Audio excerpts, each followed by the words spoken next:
प्रिय दोस्तों, बाइबल एवं विज्ञान संबंधित मेरा जो सीरीज है उसमें 2 वीडियोस मैं पोस्ट कर चुका हूं और दोनों के बारे में आप लोगों से काफी प्रोत्साहन मिला है, जिसके लिए मैं आप सबका आभारी हूं।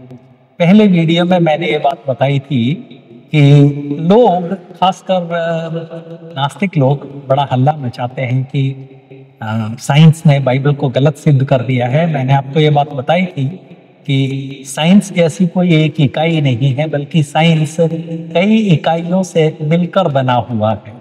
जिस तरह से एक घर कई ईंटों से मिलकर बना है, इसमें सारे ईंट एक जैसे मजबूत नहीं होते। उसी तरह से साइंस जो है उसकी सारी इकाइयां एक जैसी मजबूत नहीं होती है। इन सबको याद रखना कई बार मुश्किल है, इसलिए मैंने बताया था 2 भागों में बांट सकते हैं। विज्ञान में जो इकाइयां हैं उनको 2 भागों में बांट सकते हैं। एक, विज्ञान के सिद्धांत जो कभी सिद्ध नहीं किए गए, अस्थायी सिद्धांत। नंबर 2, विज्ञान के स्थायी नियम या विज्ञान के स्थायी तथ्य। अस्थायी चीज अपने आप में स्थायी नहीं है, इसलिए उनका उपयोग करके कोई भी व्यक्ति बाइबल के विरुद्ध बोलता है तो साफ साफ बता दीजिए, भैया ये साइंस का स्थापित तथ्य नहीं है, इसलिए तुम उसका उपयोग नहीं कर सकते। स्थापित तथ्य ना, ये पहले वीडियो में बताया था। पिछले वीडियो में मैंने आपको बताया था कि लोग ये दावा करते हैं कि मंगल ग्रह पर जीवन है, पानी मिला है इसलिए जीवन है, और ये बाइबल के विरुद्ध है। पहली बात, पानी मिला या नहीं वो मैं अभी बताता हूं, लेकिन उसके पहले एक बात बता दूं। बाइबल पृथ्वी पर जीवन की सृष्टि के बारे में बोलता है, उसके अलावा किसी भी ग्रह आदि के बारे में नहीं बोलता।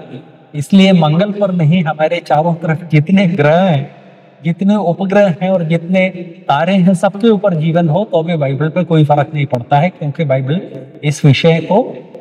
इस विषय के बारे में कुछ भी नहीं बोलता है और जीवन का निषेध नहीं करता है। लेकिन अब सवाल यह है कि मंगल पर पानी है क्या? तो पिछले हफ्ते साइंस न्यूज में खबर आई थी कि मंगल से मिले 70,000 फोटोग्राफ्स के विश्लेषण के बाद ये बात स्पष्ट हो गई है कि जिस बात को वे लोग पानी समझ रहे थे वो सिर्फ छाया है, और इसलिए मंगल पर पानी नहीं है और मंगल पर जीवन के प्रमाण फिलहाल नहीं मिलेंगे। कल मिलेगा तो देखेंगे। एनीवे, बाइबल इसके विरुद्ध कुछ नहीं बोलती है।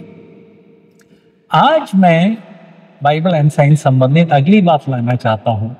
कई लोग कहते हैं कि भैया तुम्हारे बाइबल के हिसाब से तो यह विश्व बहुत ही कम उम्र का है।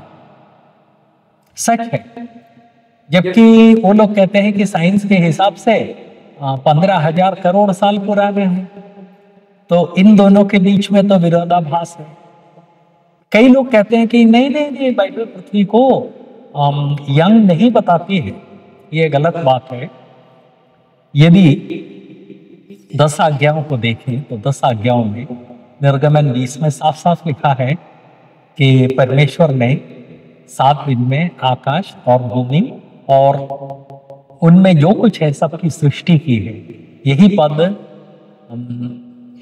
व्यवस्था विवरण में भी रिपीट किया गया है।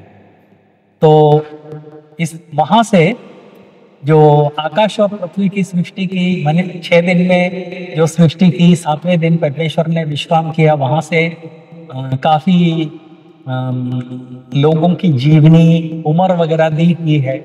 उसके आधार पर अपन कैलकुलेट करें तो ये विश्व 10,000 साल उससे कम उम्र का है। इसलिए पृथ्वी, ये विश्व जो है उसको परमेश्वर का वचन काफी यंग या युवा बताता है, जबकि कई वैज्ञानिक सिद्धांतों के अनुसार यह विश्व 15,000 करोड़ साल पुराना है। इनमें से कौन सा सही है, कौन सा गलत है? पहली बात, सवाल सही या गलत का नहीं है। इनमें से इन दोनों के बीच में क्या संबंध है, हमको यह जानना चाहिए। इसके बारे में साइंस फिक्शन के जो नॉवेल्स हैं और जो वीडियोस हैं उसमें एक विशेष शब्द का प्रयोग होता है जिसको अंग्रेजी में वर्म होल बोलते हैं।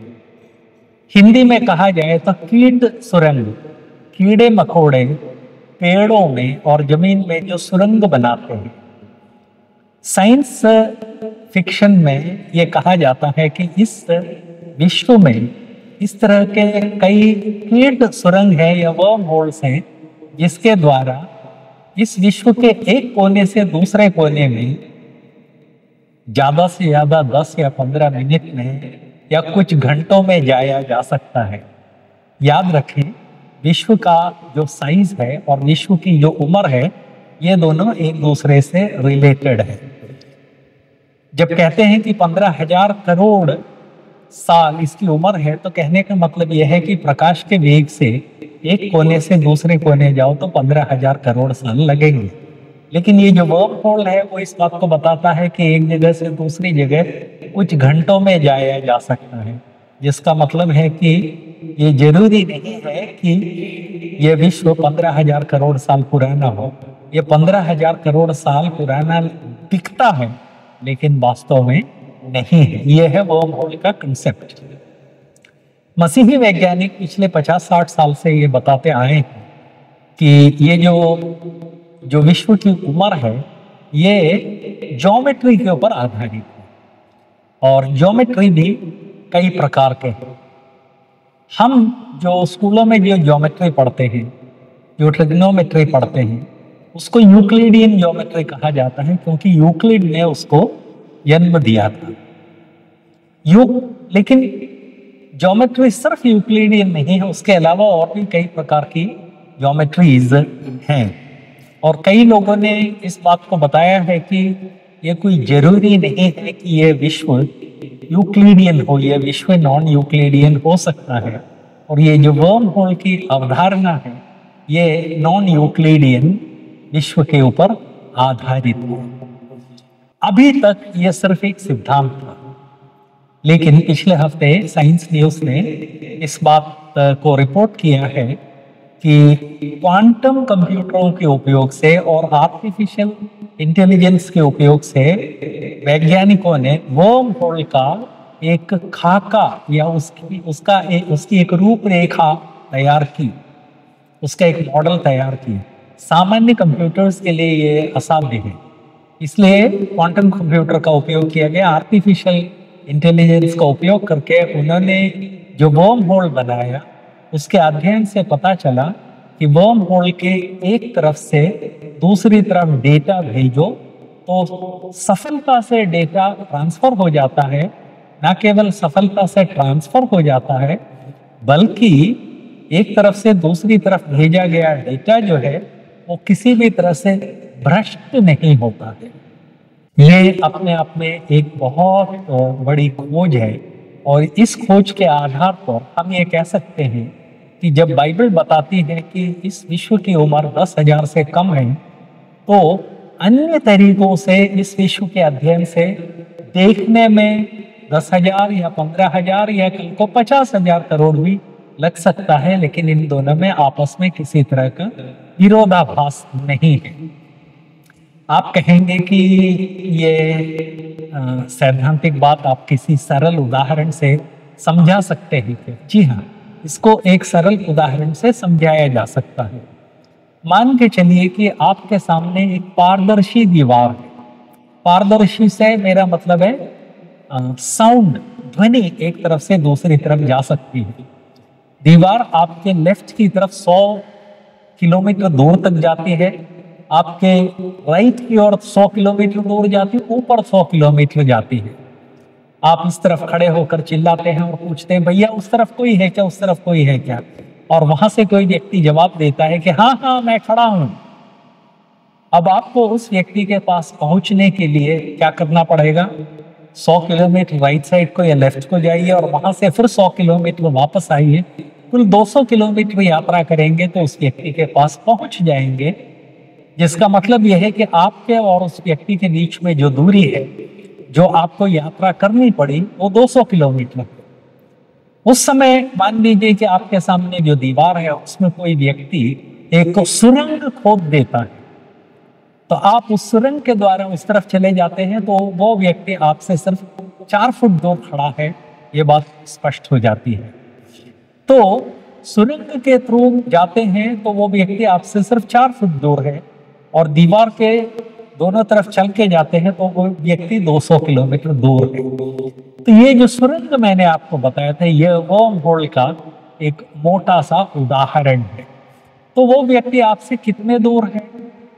एक तरीके से देखा जाए तो सिर्फ 4 फुट दूर है, दूसरे तरीके से देखा जाए तो 200 मील या 200 किलोमीटर दूर है।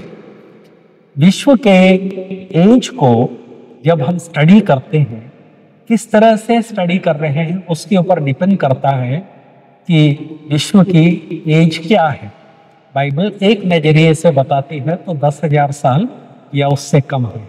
वैज्ञानिक लोग किसी और सिद्धांत के आधार पर देखते हैं तो उनको 15,000 करोड़ साल उसकी उम्र दिखती है, लेकिन दोनों में किसी तरह के विरोधाभास की जरूरत नहीं है। यह बात अब स्पष्ट हो गई है। पिछले हफ्ते ये एक्सपेरिमेंट किया गया था और अभी तो ये एक्सपेरिमेंट सफल हो गया, इसलिए इस मामले में और भी बहुत सारे एक्सपेरिमेंट वो लोग करेंगे। आप शायद पूछेंगे कि इस तरह की सुरंगें ढूंढी जा चुकी हैं। जी नहीं, एक बार सैद्धांतिक रूप से किसी बात को जब प्रमाणित कर देते हैं तो उसके बाद 10, 20, 40, 50 या कई बार 100 साल लगते हैं उसको ढूंढ निकालने में। इसका सबसे अच्छा उदाहरण है, पिछले दिनों बड़ा प्रोपेगेंडा हुआ था कि लोगों ने ईश्वर कण ढूंढ लिया है। ईश्वर कण या गॉड पार्टिकल एक गलत नाम है, सही नाम है हिग्स बोसॉन। हिग नाम के एक वैज्ञानिक ने उसको ढूंढा था। उसने सैद्धांतिक रूप से इस कण के होने की पुष्टि की, सैद्धांतिक, लेकिन सैद्धांतिक पुष्टि के बाद 40 साल के बाद वो कण ढूंढा जा सका।